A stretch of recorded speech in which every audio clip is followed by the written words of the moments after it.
Lowenstein also quickly realized that the Stones were tied to albatross contracts with both Klein and Decca Records.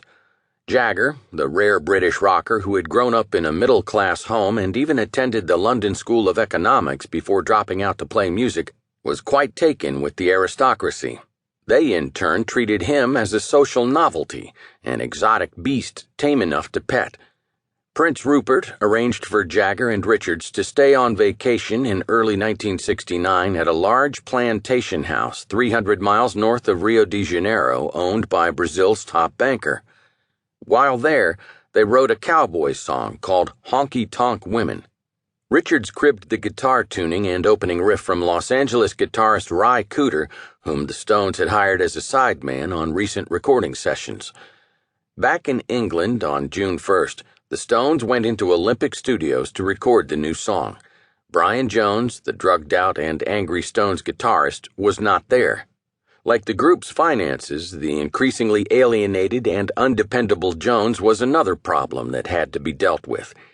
In addition to his erratic behavior, Jones's 1967 drug conviction effectively barred the band from entering the United States to tour, and touring loomed large as the best and easiest way to make fresh money.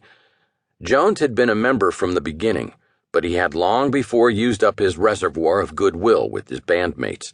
He was dead weight, and he needed to be cut loose. In his place, the Stones brought guitarist Mick Taylor from John Mayall's Blues Breakers into the studio. With Taylor on guitar, the band tried several passes at making Honky Tonk Women, but it took producer Jimmy Miller sitting down at the kit and showing drummer Charlie Watts how the rhythm pattern needed to go. Miller then grabbed a cowbell and cranked the band into gear. The next week, after mixing the song in the studio, Jagger and Richards drove out that night to Jones's home, Cotchford Farm in Sussex, to fire him from the group he had started. They brought along ecumenical drummer Watts for support. 2 weeks later, the band called a press conference to announce that Taylor would be replacing Jones in the group and his public debut would take place at a free concert July 5th at Hyde Park.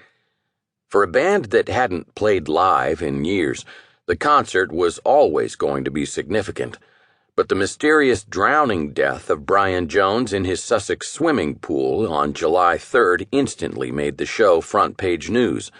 The Stones were at Olympic Studios in the middle of the night, working on the Stevie Wonder song I Don't Know Why, when they got the news. Still, the band turned up as scheduled at 10 o'clock the next morning to tape Honky Tonk Women for the BBC, and only then repaired to their Maddox Street office to decide the fate of the concert, which they determined would go on as scheduled. That night, Jagger and Mary Ann Faithfull attended the elegant white ball thrown by Prince Rupert and his wife Josephine at their Holland Park residence. A pop star with her own hit records, the 23-year-old Faithfull had been living with Jagger for 3 years and could be a wild and willful free spirit. Ignoring the dress code, she committed a faux pas that night by dressing in all black. In contrast, Jagger wore a white Greek dress made for a man ordered by Sammy Davis Jr. that designer Michael Fish loaned to him. Jagger would also wear the outfit the following day at Hyde Park. At the lavish party, the Stones singer met movie star Peter Sellers and danced with Princess Margaret. The next morning, Jagger and Faithfull arrived at the Londonderry House, a less smart neighbor of the Park Lane Hilton Hotel, near the concert site on Park Lane, to play before the largest audience in the band's career, Jagger clutching a volume of poetry and nursing a case of laryngitis. When Alan Klein inexplicably tried to buttonhole him over money matters, Jagger would have none of it. "Not now," Jagger hissed. "Not here." Jagger slipped out early from the post-concert party at the hotel, claiming he wanted to get to bed early before leaving in the morning with Mary Ann Faithfull to play their roles in the Tony Richardson film Ned Kelly, to be shot in Australia. Instead, he went to the apartment of his other girlfriend, actress Marcia Hunt, and spent the night there before joining Faithfull for the plane down under. In the hotel suite in Sydney, as Jagger slept off his jet lag, still wearing his boots, Faithfull ordered hot chocolate from room service. She had been playing Ophelia in a West End production of Hamlet for 6 weeks up until Hyde Park and dying on stage every night.